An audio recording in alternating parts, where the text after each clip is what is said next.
আবু জাহেল সুমাইয়া রাদিয়াল্লাহু তাআলাকে চাবুক দিয়ে আঘাত করে, নির্যাতন করতে করতে একবার বাবার এমন এক পর্যায়ে চলে গেছে সুমাইয়া রাদিয়াল্লাহু তাআলার বাবার জমিনে বেহুশ হয়ে পড়ে গেছে। সুমাইয়া রাদিয়াল্লাহু তাআলা নড়াচড়া করতে পারে না, কথা বলতেও পারে না। আবু জাহেল ডাক দিয়ে বলে, সুমাইয়া রে, তুই কালিমা সাইরা দে, তোরে ভালো ডাক্তার দেখা চিকিৎসা কইরা তোরে আমি আরবের রানী বানায় দিব, দাসী থেকে তোরে মুক্ত কইরা দিব। সুমাইয়া রাদিয়াল্লাহু তাআলা ডাক দিয়া বলে, না না, আমি যেই কালিমা পড়ছি মুহাম্মাদের কালিমা পড়ছি, আমার জীবন যদি চলিয়া যায় আমি আল্লাহু আকবার সুমাইয়া কালিমা সারবো। এ বাসার ডাকের বাবারা, মিরপুরের বাবারা, এ রাজধানীর বাবারা, সুমাইয়া রাদিয়াল্লাহু তাআলা এমনভাবে নির্যাতন করছে, ওই মক্কার কাফেররা আইসা সুমাইয়ার কানে কানে ডাক দিয়ে বলে, সুমাইয়া তুমি কি পাগল হয়ে গেছনি? তুমি কেন হাসতেছ? আবু জাহেল ডাক দিয়ে বলে, সুমাইয়া সময় আছে, কালিমা সাইরা দে, যদি কালিমা না ছাড়ো তোমার নির্যাতন করব, তোমার চাবুক দ্বারা আঘাত করব। বেঈমানরা ডাক দিয়ে, সুমাইয়া তুমি কেন হাসো? তুমি নাকি পাগল হয়ে গেছ? সুমাইয়া বলে, না না, আমি পাগল হই নাই, তোরাই পাগল। এ আমি পাগল না, তোরা পাগল। বেঈমানরা ডাক দেওয়া বলে, সুমাইয়া তাহলে তুমি কেন হাসো? সুমাইয়া রাদিয়াল্লাহু তাআলা ডাক দেয়া বলে, আমার মালিক আমার জন্য জান্নাতের 8টা দরজা টাস টাস টাস টাস করে খুইলা দিছে। আল্লাহু আকবার জোরে কও। আমি ওই জান্নাত দেইকা দেইকা আমি সুমাইয়া হাসতেছি। জান্নাতের ফেরেশতারা ডাক দেয়া বলে, সুমাইয়া রে, কোনো টেনশন নাই, কোনো চিন্তা নাই। আল্লাহু আকবার। জান্নাতের ফেরেশতারা জান্নাতের গেট থেকে আহলান সাহলান বাবারে মারহাবা জানায়। সুমাইয়া তুমি ধৈর্য ধারণ করো, সুমাইয়া তুমি একটু ধৈর্য ধারণ করো। ইয়া আইয়াতুহান নাফসুল মুতমাইন্না ইরজিই ইলা রাব্বিকি রাদিয়াতাম মারদিয়া ফাদখুলি ফি ইবাদি ওয়াদখুলি জান্নাতি। আল্লাহু আকবার জোরে কোন আল্লাহু আকবার। জান্নাতের ফেরেশতারা ডাক দেয় বলে, সুমাইয়া ধৈর্য ধারণ করো, আমার মাওলা তোমার জন্য জান্নাতের 8টা দরজা টাস টাস টাস টাস করে খুইলা দিয়েছে। তুমি ইচ্ছা করলে জান্নাতের যেই কোনো রাস্তা দিয়া তুমি প্রবেশ করতে পারবা। আল্লাহু আকবার জোরে কোন। আবু জাহেল ডাক দেয়া বলে, সুমাইয়া এখন সময় আছে, কালিমা ছাড়।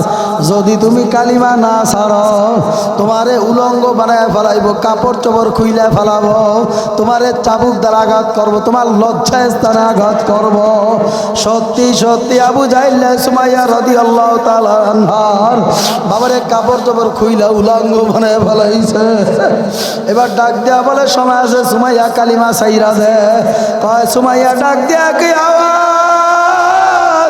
আমি সুমাইয়ার জীবন যাইতে পারে, আমি মুহাম্মাদের কালিমা ছাড়ব না। এই কথা বলার সঙ্গে সঙ্গে সত্যি সত্যি আবু জাহেল চাবুক দ্বারা সুমাইয়া রাদিয়াল্লাহু তাআলা আনহুর লজ্জা স্থানে আঘাত করে।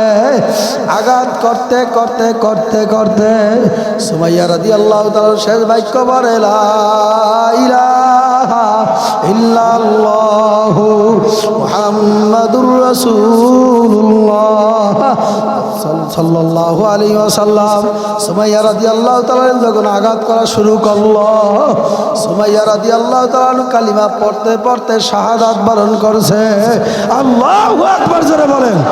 এই বাসার ডাক, মিরপুরের মা আমার বোনেরা, সুমাইয়া রাদিয়াল্লাহু তাআলার পাওয়ার, ইমানের পাওয়ার কেমন ছিল? তোমার আমার ইমানের পাওয়ার কেমন? তোমারে তো 10 টাকা দিয়া কিনা যায়, তোমারে তো 500 টাকা দিয়া কিনা যায়। আর সুমাইয়ার নিজের জীবনকে বিলীন কইরা দিছে। সুমাইয়া বড় বাবারে বড় কিছু দেখানোর লোক দেখাইছে, সম্পদের লোক দেখাইছে। এরপর সুমাইয়া কিন্তু আমার মাওলার হুকুম সারে না। কথা ঠিক না বা ঠিক জোরে কোন। আবার এরকম হাজারো ইতিহাস বইরা রইছে। আমার মাওলার ভয় জাহান্নামের ভয়, যারা নাকি কান্দাকারি করে, মাপ চায়, তওবা করে, আমার মাওলায় তাদেরকে মাপ না কইরা পারে না। আল্লাহর হাবিব নবী জনাব মুহাম্মদুর রাসূলুল্লাহ সাল্লাল্লাহু আলাইহি সাল্লামের সাহাবারা আল্লাহর হাবিবের জন্য বাবার দিন বাস্তবায়ন করার জন্য কালিমার রশি গলায় লাগাইতে যায় তারা কি পরিমাণ কষ্ট ত্যাগ স্বীকার করেছে। হযরত খাব্বাব রাদিয়াল্লাহু তাআলা আনহু বাবারে কালিমার দাওয়াত নিয়ে বের হয়ে গেছে। হযরত ওমর রাদিয়াল্লাহু তাআলা আনহুর সঙ্গে সাক্ষাৎ হয়ে গেছে। ওমর রাদিয়াল্লাহু তাআলা ডাক দিয়া বলে, ভাই খাব্বাব, দিনের জন্য তুমি কি পরিমাণ কষ্ট করছো। খাব্বাব রাদিয়াল্লাহু তাআলা দুই চোখের পানি ফালায়া ডাক দিয়া বলে, ভাই ওমর, তুমি কি পরিমাণ কষ্ট করছো। খাব্বাব রাদিয়াল্লাহু তাআলা জিজ্ঞাসা করে, ভাই ওমর, আপনি কি পরিমাণ কষ্ট ত্যাগ স্বীকার করছেন। ওমর রাদিয়াল্লাহু তাআলা ডাক দিয়া বলে, ভাই খাব্বাব, আমি কালিমার রশি গলায় লাগাইতে তেমন কোনো আমার কষ্টই হয় না। ওমর ডাক দিয়া বলে, ভাই খাব্বাব, এই কালিমার রশি গলায় লাগাইতে যা কি পরিমাণ ত্যাগ স্বীকার করছো। খাব্বাব রাদিয়াল্লাহু তাআলা কোনো কিছুই বলে না। খাব্বাব রাদিয়াল্লাহু তাআলা দুই চোখের পানি ফেলায়া কান্দার বলে, উমর, আমি খাব্বাব জবান দিয়া বলতে পারবো না। আমি খাব্বাবের পিঠের জামাটা উঠে দেখো, এই বাসানটাকির বাবারা, মিরপুরের বাবারা, রাজধানীর বাবারা। খাব্বাব রাদিয়াল্লাহু তাআলা ডাক দিয়া বলে, ভাই উমর, আমার মুখের ভাষা নাই, আমি বলতে পারবো না। ভাই উমর, আমার পিঠের জামাটা উঠে দেখো, আমি কালিমার রশি গলায় লাগাইতে যা দিনের কাজ করতে যাইয়া ইমানরা আমার কত নির্যাতন করছে। ওমর রাদিয়াল্লাহু তাআলা যখন খাব্বাবের পিঠের জামাটা উঠাইছে, খাব্বাব রাদিয়াল্লাহু তাআলা পিঠের মধ্যে বড় বড় চাকা দাগ পড়িয়া রইছে, পাথরের মতন বাবারে বড় বড় কালো কালো দাগ পড়িয়া রইছে।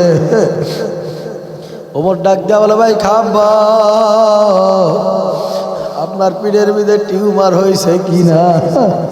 খাব্বাব ডাক দেয়া বলে, না না, আমার পিঠের ভিতরে টিউমার হয় না, আমার পিঠের ভিতরে কোনো রোগ হয় না। ওমর ডাক দেয়া বলে, ভাই খাব্বাব, আপনার হাড্ডির ভিতরে থাক লাইয়া গেছে। খাব্বাব রাদিয়াল্লাহু তাআলা দুই চোখের পানি ফেলায়া ডাক দেয়া বলে, ভাই উমর, ওই দিন বাস্তবায়ন করতে যায় বেঈমান আমার একেবারে এক পাথর মারছে। আমার পাথর মারতে মারতে মারতে মারতে আমার পিঠে দিয়ে রক্ত বের করিয়া ফেলাইছে। আমি খাব্বাবের পিঠে দিয়ে এমনভাবে পাথর মারছে, আমি খাব্বাব সহ্য করতে পারি নাই। আমি খাব্বাবের হাড্ডির ভিতরে দাগ লাগিয়ে গেছে। বেঈমানরা বলে, খাব্বাব সমাজ কালিমা চা। খাব্বাব ওই অবস্থায় ডাক দিয়া বলে, আমি খাব্বাবের যত কষ্ট হোক না কেন, আমি খাব্বাব কালিমা ছাড়ব না। খাব্বাব রাদিয়াল্লাহু তাআলা মরুভূমির ভিতরে শোয়াইয়া বড় বড় পাথরের চাপা দিয়া টান কইরা শোয়া দিছে। খাব্বাব রাদিয়াল্লাহু তাআলা কথা বলতে পারে না, খাব্বাব রাদিয়াল্লাহু তাআলা নড়াচড়া করতে পারে না।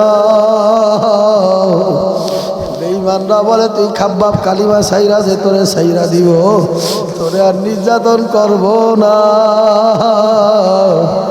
খাব্বাব রাদিয়াল্লাহু তাআলা ডাক দেওয়ার, আমি যে কালিমা পড়ছি, যেই শান্তি আমি অন্তরে পাইছি, তোরা আমার যত নির্যাতন করবি, কষ্ট দিবি, আমি খাব্বাবের কোনো ক্ষতি হবে না। খাব্বাব রাদিয়াল্লাহু তাআলা এই কথা বলার পরে ওই ইসলামের দুশমনরা খাব্বাব রাদিয়াল্লাহু তাআলার হাত বাঁধা ফেলাইছে। খাব্বাব রাদিয়াল্লাহু তাআলা পাও দুইটা রশি দিয়া বাঁধিয়া ফেলাইছে। খাব্বাব এখন নড়াচড়া করতে পারে না। খাব্বাব রাদিয়াল্লাহু তাআলা উঁচা নিজা পাথর দিয়া, বাবার রাস্তার মধ্যে উঁচা নিজা পাথর খাব্বাব রাদিয়াল্লাহু তাআলা হাতে পায়ে রশি লাগাইয়া শেষরাইয়া টানে। খাব্বাব রাদিয়াল্লাহু তাআলা পীরের চামড়াগুলা পাথরে ঘষায়। খাব্বাব রাদিয়াল্লাহু তাআলা পীরের চামড়াগুলা আলাদা হয়ে যায়। খাব্বাব রাদিয়াল্লাহু তাআলা দুই চোখের পানি ফালায়া কান্দার বলে, ভাই উমর আমি সহ্য করতে পারি না। বেঈমানরা বারবার ডাক দেয়া বলে, খাব্বাব সময় আছে, তোরে ছাইরা দিব, তোরে নির্যাতন করবো না, বন্ধ কইরা দিব, তুই কালিমা ছাইরা দে। বাবার এরপর খাব্বাব রাদিয়াল্লাহু তাআলা বাবার কালিমা ছাড়ে না। উত্তপ্ত গরম তেল বাতের মারের মতন টকবক করে উতরায়। ওই গরম তেলের ভিতরে খাব্বাব রাদিয়াল্লাহু তাআলা শোয়া দিছে। খাব্বাব রাদিয়াল্লাহু তাআলা পীরের চামড়াগুলা বাতের মারের মতন টকবক কইরা উতরায়। খাব্বাব রাদিয়াল্লাহু তাআলা ডাক দেয়া বলে, ভাই উমর এখন আর আমি সহ্য করতে পারি না। বাবারে কত নির্যাতন করছে, কত কষ্ট দিয়েছে। সাহাবা একরাম ইতিহাস তালাশ করিয়া দেখো, এই দিনের জন্য দিন বাস্তবায়ন করতে গিয়ে সাহাবা একরামরা কত কষ্ট করছে। এরপর বাবারে খাব্বাব কালিমা ছাড়ে নাই। মুসারিসা পাহাড়ের উপরে উঠায়া বেঈমানরা ডাক দিয়া বলে, খাব্বাব সময় আছে, কালিমা ছাইরা দে। ওই যে বড় বড় পাহাড়ি এলাকার মোটা মোটা গাছ দেখো, এই গাছে বড় বড় কাঁটা আছে।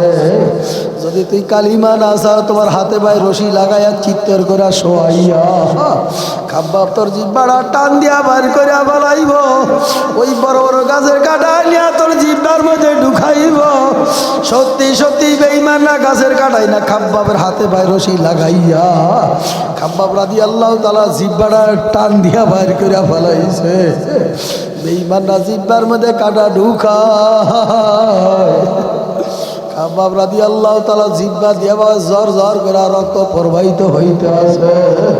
খাব্বাব আর নড়াচড়া করতে পারে না, কথা বলতে পারে না।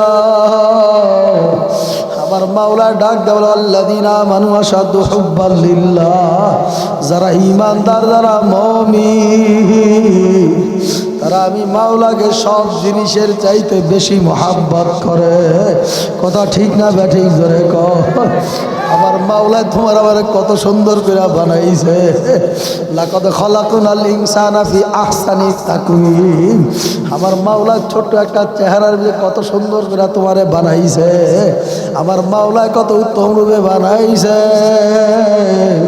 আমার মালিক ডাক দেব, ইন্নাল ইনসানা লিরাব্বিহি লাকানুন। বান্দা তোর মতন নিমক হারাম সারা জগতে আর হইতে পারে না।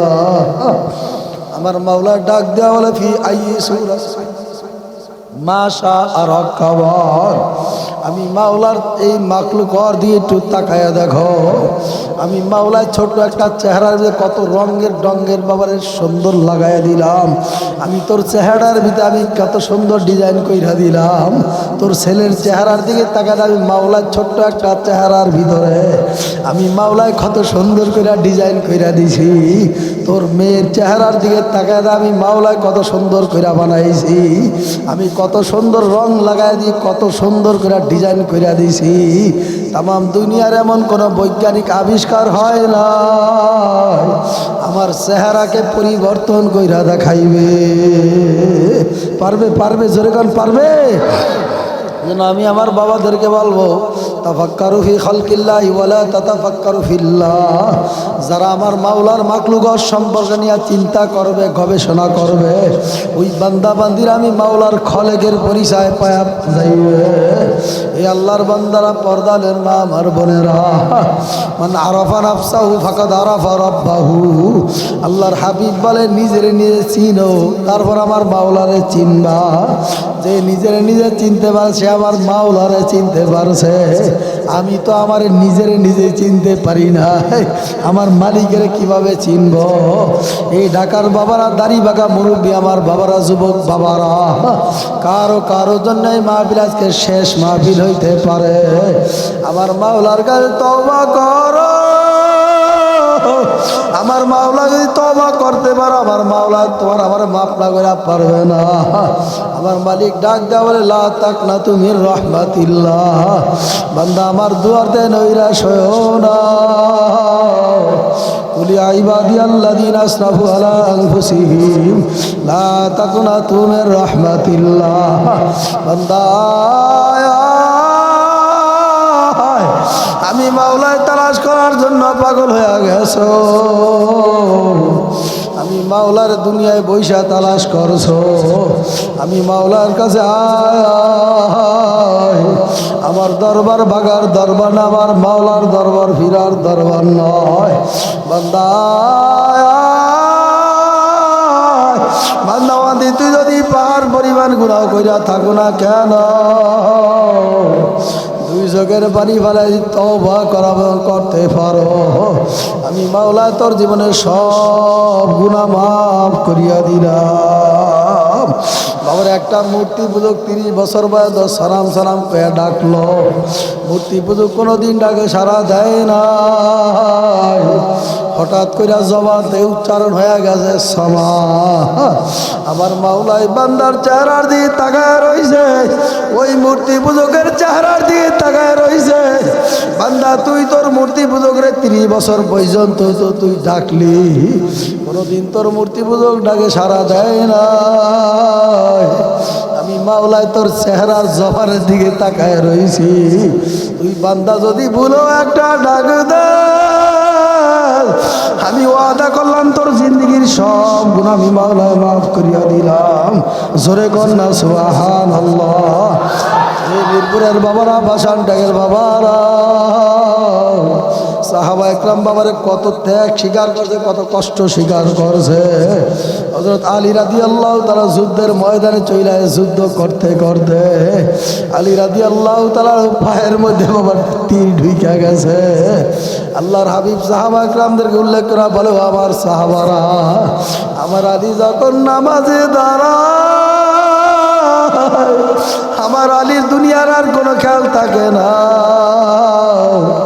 আমার আলীর সঙ্গে আমার মাওলার সঙ্গে একটা কালেকশন তৈরি হয়ে যায়। আল্লাহু আকবার জোরে কর। ও আমার সাহাবারা শোনো, আমি আল্লাহর হাবিব যখন মসজিদের নববীতে যখন ইমামতি করব, আমার আলী যখন নামাজে দাঁড়াইবে, আমার আলী যখন সেজদার মধ্যে যাবে, তোমরা আমি আলীর দাঁত, আল্লাহু আকবার, সাহাবা একরামরা শোনো, তোমরা দাঁত দিয়া আলী রাদিয়াল্লাহু তাআলার পায়ের তীরটা টাইনা খুইলা ফেলাইবা। আল্লাহু আকবার জোরে কর। আবার আলী রাদিয়াল্লাহু তাআলার নামাজে দাঁড়াইছে। আলী রাদিয়াল্লাহু তাআলার নামাজ বাবার এমন নামাজ ছিল, যখন নামাজে দাঁড়ায় আমার মাওলার সঙ্গে কথা বলতো, আলী রাদিয়াল্লাহু তাআলার আর কোনো খবর থাকতো না। আলী রাদিয়াল্লাহু তাআলার সঙ্গে আমার মাওলার সঙ্গে একটা কালেকশন হয়ে যাইত। বাবারে, সাহাবা একরামদেরকে বলার পরে আলী রাদিয়াল্লাহু তাআলা যখন সেজদার মধ্যে যায়, সাহাবা একরামরা বড় অবস্থায় দাঁত দিয়া চাই না বাবারে তীরটা খুইলা ফেলাইছে। আলী রাদিয়াল্লাহু তাআলা নামাজ শেষ। আলী রাদিয়াল্লাহু তাআলা পাতে জর করে রক্ত বাবার প্রবাহিত হইতে আছে। আলী রাদিয়াল্লাহু তাআলার কোনো খবর নাই। আল্লাহু আকবার জোরে কর। বাবারে, তোমার আমার নামাজ সাহাবা একরামদের নামাজ বাবারে কোনোদিন সমান না। ইমামে আজম আবু হানিফা রহমাতুল্লাহ আলাইহি বাবারে একদিন এশারের নামাজে দাঁড়াইছে। বাবারে কেরাত পড়তে পড়তে, আয়াত পড়তে পড়তে সামনে আয়াত চলে আসছে, ওমাইয়া আমাল মিসকালা যাররাতিন শাররান ইয়ারা। এই আয়াত শোনার সঙ্গে সঙ্গে ইমামে আজম আবু হানিফা রহমাতুল্লাহ আলাইহি দুই চোখের পানি ফেলায় আমার মাওলার দরবারে কান্দার বলে, মাবুদ গো, যে আযাবের ঘোষণা আপনি কালামের মধ্যে দিয়েছেন, আমি ইমামে আবু হানিফা, ইমামে আজম আবু হানিফা, ওই আযাব এক সেকেন্ড এক মিনিট সহ্য করতে পারবো না। ইমামে আজম আবু হানিফা রহমাতুল্লাহ কানতে কানতে বাবারে জমিনে বেহুশে পইরা গেছে। বাবারে কানতে কানতে পথের রক্ত চলিয়া আসছে। ইমামে আজম আবু হানিফা রহমাতুল্লাহ এশার নামাজের রুকু সেজদা করার সময় আর পায় নাই। হে আমার মিরপুরের বাবারা, পর্দালের বাবার বোনেরা, বাবারে পাও খায় দাও, পাও ধরতে রাজি, এরপর গুনার কাজ করিস না। দুনিয়ার আগুনে হাত লাগলে হাত পুড়িয়া যায়, পাও লাগলে পাও পুড়িয়া যায়। আর ওই জাহান্নামের আগুনে এত তেজের আগুন হবে, দুনিয়ার কোন বাবার আগুন হাত লাগলে হাত পুড়িয়া যায়, পাও লাগলে পাও পুড়িয়া যায়। আমার মাওলা ডাক দিয়ে বলে, নারুল্লাহ ইলমু কাদাতুল্লাতি তাত্তানিহু আলালা ফিদা। দুনিয়ার আগুন হাত লাগলে হাত পুড়িয়া যায়, পাও লাগলে পাছানা আসার খায়া পইরা যাবে। বাবারে 300 নাফরমানে 360টা মোকামের ভিতরে বাবারে দৌড়াদৌড়ি করতে থাকবে। নাফরমান, বদমাই, বেঈমান, জিনাকর, সুদকর, ঘুষখোরের জন্য। বাবারে আমার মালিক ডাক দেওয়া হলো, ফেরেশতা এই নাফরমান দুনিয়া গুনাহ কামাইছে, ওর মৃত্যুটা না দেখায়া ওর জান কবজা করিস না। আমার মাওলায় বলবে, ফেরেশতা রে ওই 12টা সূর্যের নাফরমানের মাথার ভিতরে উপুত কইরা ছাইরা দে। নাফরমান বোঝো কেমন, ওই সূর্যের তাপে নাফরমানের মাথার মগজগুলা হাতের মাবরের মতন টকবক টকবক করে উতরাইতে থাকবে। বাবারে লা ইয়ামুতু ফিহা ওয়া লা ইয়াহইয়া, কিয়ামতের ময়দানে মানুষ মরবেও না, বাঁচবেও না। ওই কবরে কেমনে থাকবি, চক্ষু বন্ধ হয়ে গেলে দুনিয়ার মাথা বলি শেষ হয়ে যাবে। বাবারে আমারে 5 তলার উপরে রাখুক না কেন, 10 তলায় রাখুক না কেন, আমার চক্ষু বন্ধ হওয়ার সঙ্গে সঙ্গে আমার ছেলে ডাক দিয়া বলবে, আম্মু আমার বাবা আর দুনিয়ায় নাই। স্ত্রী বলবে, আব্দুল্লাহ তোর আত্মীয় স্বজনকে খবর দে, তোর বাবাকে তাড়াতাড়ি করিয়া বারান্দায় নামায় ফেলা, বিল্ডিং থেকে বাইরে নামায় ফেলা, আমি মা এখন আর ঘরে থাকতে পারি না। এই সংবাদ তোমার আমার ইন্তেকালের সংবাদ শুইনা কেউ দৌড়াইবে বাজারে সাদা কাপড়ের কাপড় কেনার জন্য, কেউ বাবারে দৌড়াইবে বাঁশ গাছে বাঁশের ঝাড়ের বাঁশ কাটার জন্য। তোমার ইন্তেকালের সংবাদ শুইনা কেউ দৌড়াইবে বাবারে কবর খনন করার জন্য, কেউ দৌড়াইবে বাবারে গোসল করানোর জন্য, কেউ বাবারে তোমার আমার নাকে কানে ডিবা লাগায়া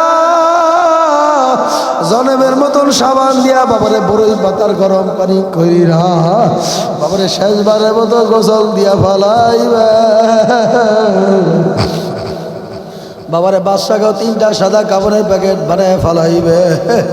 রাস্তার ফকিরকেও বাবারে 3টা সাদা কাপড়ের প্যাকেট বানায় ফেলাইবে।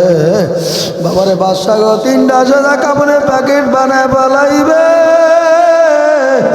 বাবারে তাকায় দা, তোমার সন্তান বাজে বৈশা বৈশা আব্বা আব্বা বইলা কাঁদবে। তোমার মেয়ে পাশে বৈশা বৈশা আব্বু আব্বু বইলা কাঁদবে।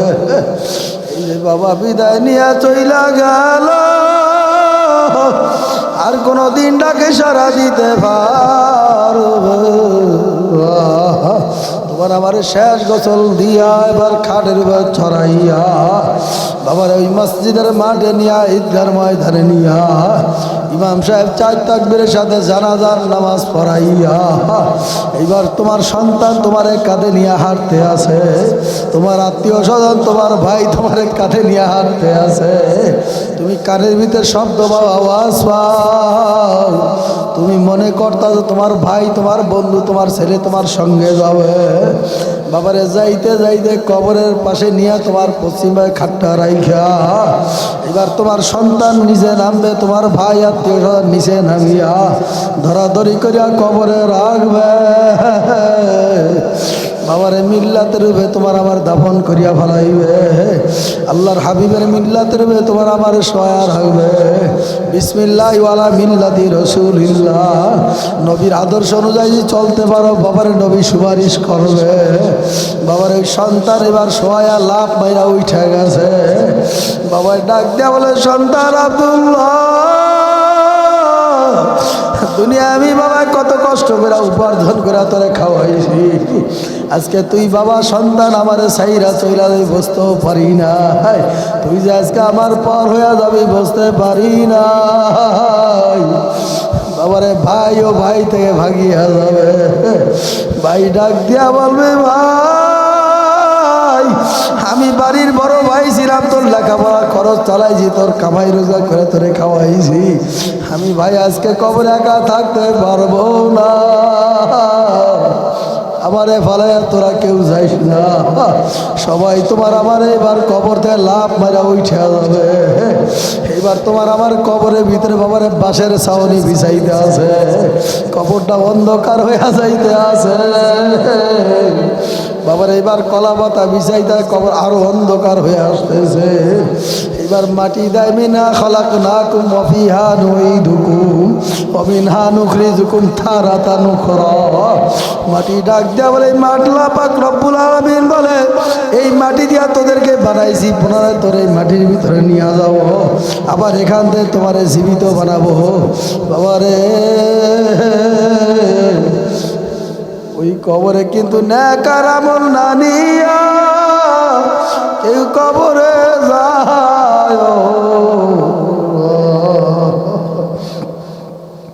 বাবারে কবর তোমার আমার সারাক্ষণ ডাকতে আছে কবর ডাক দেব না আনা বাইতুল ওয়াহদা আনা বাইতুল দূর আনা বাইতুল জুলমা আনা বাইতুল গরওয়া আমি কবর একাকের ঘর অন্ধকারের ঘর সব বিশুর ঘর আমি কবর পোকামাকড়ের ঘর আল কবরু রাউযাতু মিন রিয়াজিল জান্নাহ হুফরাতু মিন হুফারিন নার আল্লাহর হাবিব বলে কোন কোন নাফরমান বদমাই বেঈমানের কবরটা জাহান্নামের গর্ত হয়ে যাবে আল কবরু রাউযাতু মিন রিয়াজিল জান্নাহ হুফরাতু মিন হুফারিন নার কোন কোন নামাজিওয়ালা দিনদার পরহেজগার আল্লাহওয়ালাদের জন্য কবরটা একটা জান্নাতের বাগান হয়ে যাবে আল্লাহু আকবার জোরে কর আবার তিনটা সাদা কাফন দিয়া তোমার প্যাকেট বানায় ফেলাইবে তাকায় দেখো কেমন দেখা যায় এবার কবি ডাক দিয়া বলে মাথার বান্ধে বুঝা গেল রে আর কোন মাথা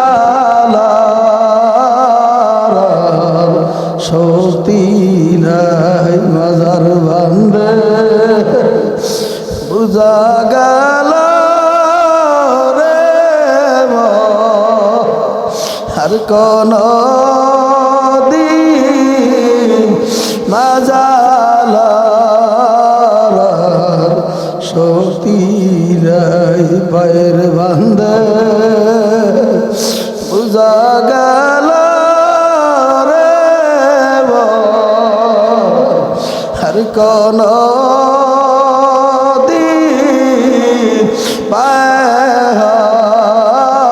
পাটার শক্তি নাই খবর হইল ছোট একটা মাটির ঘর সেই কবরে থাকতে জনম্বর সেই কবরে থাকতে হবে জীবন ভর লাস্টি আমার ওরে রবে বাড়ি আঙ্গিনা আপন কাঁদবে তারা আমি না থাকায় আপন না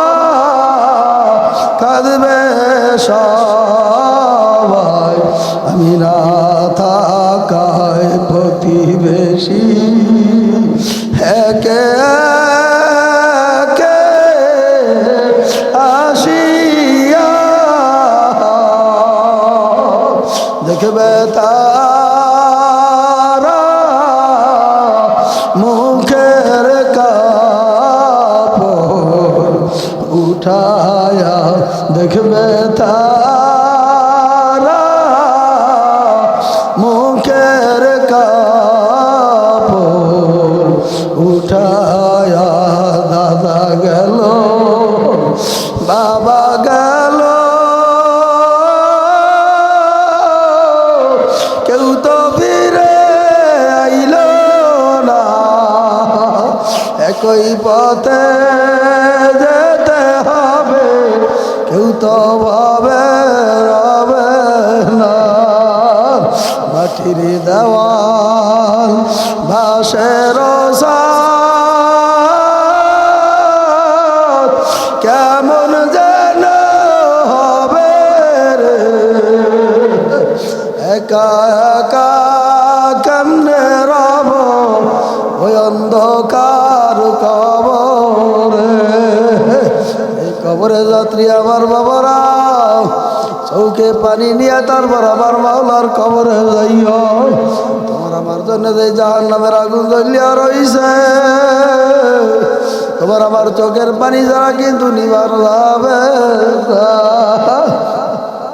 আমার মাওলা যে ডাকার মতন ডাকতেই পারো মুমিন বান্দারা দুনিয়ায় ডাইকা ডাইকা আমার মাওলার তালাশ করছে কোথায় গেল আমার মাওলারে পাওয়া যায় জাকির বান্দারা কিয়ামতের ময়দানে যাওয়ার পরে আমার মাওলায় বলবো তোরা দুনিয়ায় নেকার আমল কর আমি মাওলার পাওয়ার জন্য তালাশ করছ যা যা যা তোদের জন্য আমি মাওলা বেহেশত সাজায় রাখলাম জান্নাতিওয়ালা রোগলা বলবে মাবুদ গো তোমার জান্নাত দিয়া কি করব তোমার জাহান্নাম দিয়া আমি কি করব দুনিয়ায় হালকা জিকিরে উপস্থিত হই মাওলা তোমারে পাওয়ার জন্য মাসিক ইস্তেমা সব গুজারিতে দৌড় দিছি মাওলা তোমারে পাওয়ার জন্য আল্লাহওয়ালাদের দরবারে দৌড় দিছি মাওলা তোমারে পাওয়ার জন্য বরিশাল চরমরাইয়ের ময়দানে দৌড় দিয়া গেছি মাওলা তোমারে পাওয়ার জন্য ওই টঙ্গী তুরাক নদীর পারে দৌড়ায় গেছি মাওলা তোমারে পাওয়ার জন্য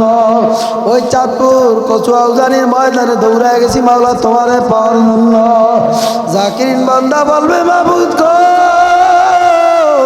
তোমার জান্নাত চাই পর্দাগুলি টাস টাস করে খুইলা দিবে জাকিরিন বান্দারা উঠে এমন দৌড় মারবে আর ডাক দেওয়া বলবে মাবুদ গো তোমার একটু দেখতে চাই জাকিরিন বান্দা বান্দিরা এমন ভাবে দৌড়াইবে আর বলবে আমার মাওলায় কই আমার মাওলায় কই জাকিরিন বান্দা বান্দিদের জন্য মাওলায় ৭০,০০০ নূরের পর্দাগুলি আমার মাওলায় টাস টাস করে খুইলা দিবে জাকিরিন বান্দা বান্দিরা আমার মাওলার সঙ্গে দেখতে কোনো বিরাবিরি লাগবে না এই বাসানটা মিরপুর ঢাকা রাজধানীর বাবারা যেহেতু আমার মাওলাই ময়দানে নিয়ে আসছে রে বাবা এমনভাবে তওবা করিয়া বাড়িতে রওনা করো আমার একক তো নামাজ যেন কাজা না যায় আমার জবান দিয়া যেন মিথ্যা গিব শেখায় যেন না হয় আমি পর্দালের মা আমার বোনদেরকে বলবো মা এ যুবক বাবা মুরব্বী আমার বাবারা ৫ ওয়াক্ত নামাজের পরে যেই বান্দা বান্দিরা আয়াতুল কুরসি তেলাওয়াত করতে পারবে ইন্তেকাল বাবার তার জন্য জান্নাতে যাওয়ার জন্য বাকি থাকে তার মৃত্যুটা শুধু আল্লাহু আকবার বলেন না এখন বলে হুজুর আমরা তো আয়াতুল কুরসি পড়তে পারি না ওলামা একরামের কাছে আইসা বসো তাদের কাছে শিখো এই যে মাদ্রাসা আছে আল্লাহু আকবার তাহফিজুল ওয়াসুন্নাহ বাবার এই মাদ্রাসার ছাত্ররা আছে আমাদের হাফেজ মাওলানা বাবার মাহমুদ হাসান ভাই আছে এখানে বাবারে মিরপুরের ভিতরে বাসানটাকে ওলামা একরামের কোনো অভাব নাই কথা কন ঠিক না বে ঠিক কিয়ামতের মাঝে আমার মাওলা জিজ্ঞাসা করবে বান্দা যুবক বয়স কোন কাজে ব্যয় করছো এই বাবারে বাংশানটাকে পশ্চিম বাসানটাকে বাংলাদেশ মুজাহিদ কমিটির বাবারে কোরআন শিক্ষা বোর্ডের একটা অফিস আছে কথা কয় না এখানে এখনো পর্যন্ত বাবারে আল্লাহু আকবার আলিফ বাতা থেকে নিয়ে কোরআন পর্যন্ত বাবারে কারণ শিখায়া দেয় বড় বড় হক্কানি ওলামা একরামের মাধ্যমে কথা কয় না যাইবেন তো ইনশাআল্লাহ কারা কারা নারায়ে তাকবীর জিকিরের মতন একটু আমার মাওলার একটু ডাকো। আমার টাকা নাই, আমার গাড়ি নাই, আমার বাড়ি নাই, আমার পয়সা নাই, আল্লাহ বাদে কেউ মাবুদ নাই। সর্বনার ময়দানের জিকিরের আওয়াজ পাওয়া যায় কি যায় না? কথা কয় না? একটু জিকির করেন না, লা ইলাহা ইল্লাল্লাহ, লা ইলাহা।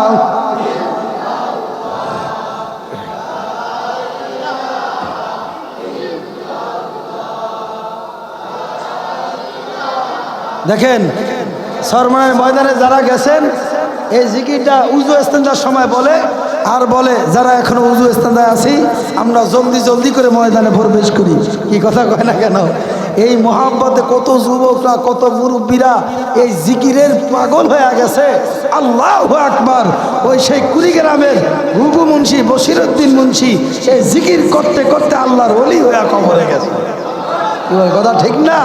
সরমনায় জিকির না, কোরআনে হাজারো অসংখ্য আছে যে ফাযকুরুনি আযকুরুকুম ওয়াশকুরুনি ওয়ালা তাকুম। বান্দা আমাকে ডাকো, আমাকে ডাকতে দেরি, তোমাদের জবাব দিতে দেরি করি না। সুবহানাল্লাহ বলবেন না? এজন্য বললাম ওই ময়দানে যাই, যতদিন যাব ওই ময়দান যতদিন হকের পথে থাকবে, কোরআন সুন্নাহর পথে থাকবে, ততদিন এই তরিকার সাথে থাকবো। যখন দেখবো চরমনাই বেদাত হয়ে গেছে, তখন চরমনাইকে তালাক দিব। কথা কয় না কেন? কথা কয় না কেন? বাংলাদেশের বড় বড় সেই ভারত দেওবন্দ থেকে শুরু করে এমন কোনো হক্কানি উলামা একরাম নাই যারা এখনো পর্যন্ত এই চরমনাই তরিকা নিয়ে ভিন্ন রকম কোনো অন্য চোখে দেখে। কথা কয় না? যারা গেছেন যায় দেখেন বড় বড় আল্লাহর ওলিরা ওই ময়দানে ওয়াজ করে, বয়ান করে। আর এই চরমনাই ময়দানে গেলে 3 দিন 3.5 দিন বয়ান শোনার পরে জীবনের মোড়টা পাল্টায় যায়। কথা কয় না? আচ্ছা, এখানে এমন কেউ আছেন আগে নামাজ পড়েন না, চরমনাই যাওয়ার পরে 5 ওয়াক্ত নামাজ পড়েন, লম্বা জামা গায়ে দেন, টুপি মাথায় দেন, দাড়ি রাখছেন? কে কে আছেন দেখতে চাই। নারায়ে তাকবীর। দেখেন এরা যাওয়ার পরেও এখান থেকে আল্লাহ তাআলা এমন হেদায়েতের মালা গলায় ফলায় দিছে। আল্লাহ তাআলা বলে ওয়াল্লাযীনা জাহাদু ফীনা লানাহদিয়াহুম ওয়াল্লাযীনা জাহাদু লানা ওয়াল্লাযীনা জাহাদু ফীনা লানাহদিয়ান্নাহুম সুবুলানা ওয়া ইন্নাল্লাহা লামাল মুহসিনিন। আমার মালিক বলে যারা আমাকে পাওয়ার জন্য কষ্ট করে, ত্যাগ স্বীকার করে, মুজাহাদা করে, আমি আল্লাহকে পাওয়ার জন্য হাজারো রাস্তা খুলে দিলাম। জোরে বলেন না সুবহানাল্লাহ। আসলে সময় কম, নিজেও অসুস্থ। যদি আবার কোনো এক সময় ইনশাআল্লাহ সুযোগ হয় আপনাদেরকে বয়ান শোনান। আল্লাহ তাআলা আমি অদম যা কিছু বললাম, আমি অদম যা কিছু শুনাইলাম, সর্বপ্রথম আমাকে এবং আমাদের প্রত্যেককে এবং মা বোনদেরকে 2-1টা কথার উপর আমল করার তৌফিক দান করো। এই যে বললাম 5 ওয়াক্ত নামাজের বড় একটা আমল। যারা আয়াতুল কুরসি তেলাওয়াত করে এবং করতে জানে না, আলেমদের সঙ্গে বৈশা শোনে, আল্লাহ তাআলা তাদেরকেও এই সওয়াব দান করে। এইটার ফজিলত দান করে। ফজিলত কি? কেউ যদি 5 ওয়াক্ত নামাজের পরে আয়াতুল কুরসি তেলাওয়াত করে, জান্নাতে যাওয়ার জন্য তার বাকি থাকে শুধু কি? মরণটা বাকি থাকে।